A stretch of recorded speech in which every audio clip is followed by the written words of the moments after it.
तो आज की जो बड़ी खबर है वो यही है कि एबीवीपी ने जबरदस्त परफॉर्मेंस दी है और 3 सीटें प्रेसिडेंट, सेक्रेटरी, जॉइंट सेक्रेटरी की अपने हिस्से में ले ली है। और प्रेसिडेंट चर्चा में है, रातों रात स्टार बनना किसे कहते हैं वो आप समझ सकते हैं। तुषार हमारे साथ जुड़े हुए हैं जो कि प्रेसिडेंट बन गए हैं। तुषार, बहुत सारी मुबारकबाद। और अब तो आप स्टार हैं यूनिवर्सिटी में। हाँ, अब आप तो यूनिवर्सिटी में स्टार बन चुके हैं, क्योंकि मैं भी डीयू से पास आउट हूँ तो मुझे पता है कि कैसा एक क्रेज होता है। सबसे पहले अपना एक्सपीरियंस बताइए, आप कैसा फील कर रहे हैं अभी? एक्सपेक्टेड था? मेहनत तो बहुत हुई है। अभी एक्सपेक्टेड तो था, क्या है कि 2015 से लेकर 2023 तक का ये सफ़र, मैं 2015 में एबीवीपी से जुड़ा था और 2016 में सत्यवती कॉलेज में जुड़ा। तो vote support elect for the post of CC से लेकर 2016 में मैंने सत्यवती कॉलेज में चुनाव लड़े सीसी के। वोट सपोर्ट इलेक्ट सपोर्ट 2016 से लेकर और 2023 vote support elect for the post of do president तक का ये सफ़र बहुत अच्छा रहा। अच्छा, ये आपने पूरी जर्नी बताई। सत्यवती कॉलेज भी बहुत चर्चित रहता है, ये अच्छी बात है। तुषार, पॉलिटिक्स ही करनी है और एक लंबी जर्नी बता रहे हैं, तो ये वाला थॉट कहाँ से आया? वैसे तो हमारे सामने बहुत सारे एग्जांपल्स हैं। अरुण जेटली जी हमारे सामने हैं, अजय माकन जी हैं, बहुत सारे यंग लीडर्स भी हैं। अरविंदर सिंह लवली का जिक्र करूँ, अलका लांबा हो गई, या फिर मैं रागिनी नायक का जिक्र कर लूँ। फायर ब्रांड लीडर्स निकले हैं यूनिवर्सिटी से। मैं कुछ नाम हो सकता है कि स्किप कर रही हूँ, तो मैं आगे ये इमेजिन करूँ कि तुषार डेड़ा भी एक बड़ा नाम बनने वाले हैं। तो ये थॉट कहाँ से आया कि नहीं पॉलिटिक्स ही करनी है? मैम, क्या है कि 2015 में एबीवीपी से जुड़ा, 2016 में विश्वविद्यालय के अंदर एडमिशन हुआ, तो देखा कि उस समय चुनाव का माहौल था। उस समय मन था कि चुनाव मैं भी लड़ता हूँ, उस समय चुनाव लड़ा। उसके बाद स्टूडेंट एक्टिविज़म करते करते आज सफ़र यहाँ तक ले आया और दिल्ली विश्वविद्यालय छात्र संघ का अध्यक्ष बना के बैठा दिया। और मैं बिल्कुल आने वाले समय के अंदर भी मेरा एकेडमिक में जाने का मन भी है।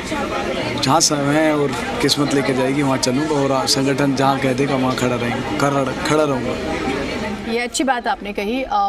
अगर मैं ये आपसे पूछूं कि स्टूडेंट्स के कौन से ऐसे इश्यूज़ रहे कैंपस में जिसने आपको अंदर से प्रोवोक किया कि मुझे इनके लिए तो काम करना है, ये चीज़ें ठीक नहीं है, चाहे वो लाइब्रेरी का मैटर हो या बिल्डिंग्स को रेनोवेट करने की बात हो, कुछ अलग अलग प्रॉब्लम्स होती हैं, या स्टूडेंट्स को डीटीसी बस की प्रॉब्लम होती है, पासिस को लेकर हम मारामारी देखते हैं। अब तो नई डिमांड है मेट्रो में कंसेशन मिले, दूर दराज के गाँव के भी बच्चे आते हैं और उन्हें फैसिलिटीज़ मिले। फीस हाइक बहुत होती है, हॉस्टल्स की प्रॉब्लम होती है, मैं तो कहती हूँ कि कई बार पानी की भी समस्या होती है। तो आपको क्या क्लिक करके गया? बिल्कुल मैं मेरे को ये क्लिक करके गया कि जब मैं 2016 के अंदर जब यूनिवर्सिटी में आता था तो उस समय मैं खुद मेट्रो से आता था और खुद 2-3 साल लगातार मैं मेट्रो से आया जब तक मेरी ग्रेजुएशन नहीं हुई थी। तो मुझे फेल्ट यही किया कि क्यों ना मेट्रो कंसेशन पास दिल्ली विश्वविद्यालय के छात्र के लिए हो। तो हमारा यही अहम मुद्दा है अभी कि दिल्ली विश्वविद्यालय के छात्र के लिए मेट्रो कंसेशन पास हो, क्योंकि उनकी जेब पर बहुत बोझ पड़ता है और मेरे खुद जेब पर बोझ पड़ता है। हाँ, स्टूडेंट्स की पॉकेट मनी, वो अब उसमें अपनी बुक्स, अच्छा स्कूल से जब कॉलेज निकलते हैं तो एक लग्जरी भी नज़र आती है, तो उसके साथ मैच करना भी टफ हो जाता है। कई बार हो जाता है। बहुत सारे बच्चे नहीं प्रभावित होते, लेकिन फिर खर्चे एकदम से बढ़ जाते हैं। अच्छा, एबीवीपी को क्यों चुना? एबीवीपी ही क्यों? आपके सामने आयसा है, एसएफआई है, एनएसयूआई भी है, और एनएसयूआई का दबदबा किसी से छुपा नहीं रहा पहले। हालांकि इन 11 सालों का रिपोर्ट कार्ड, अब तो आज का रिपोर्ट कार्ड भी जोड़ दे तो प्रेसिडेंट के 8 बार पद एबीवीपी के पास गए हैं, 3 बार सिर्फ उनके पास गए हैं। तो एबीवीपी ही क्यों?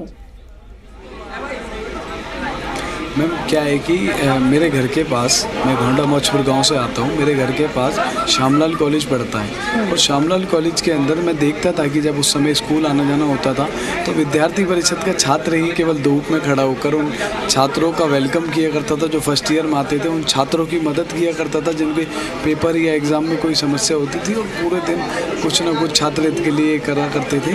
तो मेरा भी बिल्कुल मन किया कि मैं भी विद्यार्थी परिषद से जुड़ूँ, और उस समय मैं नगर की इकाई में जुड़ा विद्यार्थी परिषद से स्कूल में। ठीक है। अच्छा, नेता बन गए हैं। वैसे तो मैं आपको नेता ही बोलूँगी, भावी नेता तो हैं, अभी अब अध्यक्ष बन गए हैं, तो थोड़ा सा मुझे लग रहा है कि उसी तरह से नपा तुला बोल रहे हैं, खुल के बोल नहीं रहे हैं, लेकिन आपको ये आज़ादी दी जा सकती है। आज अभी जीत है और प्रेशर होगा। ये जो कैंपेनिंग का सफ़र था, ज़रा ये मुझे बताइए कैसा रहा, मतलब कैसे मैनेज किया? एकदम से 3-4 सालों से चुनाव नहीं हो रहे थे, फिर चुनाव के बारे में ख़बर आती है और फिर तैयारियाँ की जाती हैं, और तुषार पर ही एबीवीपी ने भी भरोसा जताया, तो उसका भी कारण कुछ होगा। जी मैम, मैं आपको बताता हूँ, 2019 के अंदर मैंने दिल्ली विश्वविद्यालय छात्र संघ चुनाव की तैयारी की। मैं टॉप 5 तक पहुँचा, पर संगठन का आदेश उस समय कुछ और था, उस समय मैं चुनाव नहीं लड़ पाया। उसके बाद मैं संगठन में लगा रहा, कोरोना आया। कोरोना के अंदर भी मैं पूरे दिन रोडों पर समाज हित के लिए काम करना, छात्र हित के लिए काम करना, और जो भी दिल्ली विश्वविद्यालय के अंदर छात्र फंसे हुए थे, चाहे वो हॉस्टल्स में हो, चाहे वो किसी के पीजी में हो, चाहे वो कोई रेंट पर कमरा लेकर रह रहे हो, उनके लिए जो भी समस्याएं थी उसका समाधान हमने किया और कोशिश की कि सबका समाधान हम करें। तो लगातार 3-4 साल से ऑन रोड रहकर मैंने काम किया है, और विद्यार्थी परिषद ने मुझ पर भरोसा दिखाया, तो आज में हम अध्यक्ष जीत चुके हैं। वो तो बिल्कुल हम देख रहे हैं। मैं तो आपके आसपास की एक, आप भी बोल रहे हो और आपके आसपास की जो एक गूंज है वो भी सुन पा रही हूँ, और वो रहेगी, अभी लंबे समय तक रहेगी। अच्छा तुषार, एक चीज़ बताइएगा कि इंडियन पॉलिटिक्स में इस वक्त आपके इंस्पिरेशन कौन है? हम सबके होते हैं कोई ना कोई, हम जिस भी प्रोफेशन से होते हैं हमें वहाँ पे कोई ना कोई अपील करता है। तो यहाँ पर मैंने कुछ नेताओं के जो DU से हैं उनके नाम तो ले लिए, लेकिन इंडियन पॉलिटिक्स में सबसे ज़्यादा आप प्रभावित किससे हुए? नरेंद्र मोदी जी। क्या ऐसा लगा? मतलब वैसे उनका कैरिस्मेटिक, एक करिश्माई व्यक्तित्व है, लेकिन आपको सबसे ज़्यादा क्या अच्छा लगा? जो उनका बोलने का स्टाइल है ना, वो मुझे बहुत पसंद आया। फिर भी कुछ बताइए, आप इतना नपा-तुला क्यों बोल रहे हैं? आप खुल के बात कर सकते हैं। नहीं, मैं बिल्कुल खुलकर आपसे बात कर रहा हूँ, और मैं तो बिल्कुल आग्रह करूँगा आपसे कि आप मुझे अपने स्टूडियो में बुलाएं, वहाँ भी मैं खुल के ही बात करूँगा आपसे। मैं ज़रूर, आपने ये बात मुझे अच्छी लगी, और स्पेशली हम आपको बुलाएंगे और आपके साथ पूरा एक प्रोग्राम भी करेंगे। स्टूडेंट्स के जो इश्यूज़ हैं उसको भी ज़रूर उठाएंगे। बहुत शुक्रिया आप हमारे साथ जुड़े तुषार, और आपके बहुत ही उज्जवल भविष्य की हम कामना करते हैं, और आपके ज़रिए बाकी के जो स्टूडेंट्स हैं यूनिवर्सिटी के, वो आपको बहुत उम्मीद से देख रहे हैं, तो उम्मीद करते हैं कि आप उनकी उम्मीदों पर खरा उतरेंगे। बहुत शुक्रिया आप हमारे साथ जुड़े तुषार। तो तुषार हमारे साथ जुड़े हुए थे, जो कि अभी प्रेसिडेंट बने हैं यूनिवर्सिटी के। तो समर्थन के लिए सभी का धन्यवाद उन्होंने कहा, और यहाँ तक कि आपके अपने चैनल के लिए उन्होंने कहा कि वो स्टूडियो में आके भी बात करना चाहते हैं। तो ये इस वक्त की बहुत ख़ास खबर है। आप इसे इस तरह से भी ले सकते हैं कि कुछ खबरें लंबे समय तक आपको संदेश देती हैं। तो तुषार ने जो बातें कही हैं हमसे, वो हम आपको लगातार दिखा रहे हैं।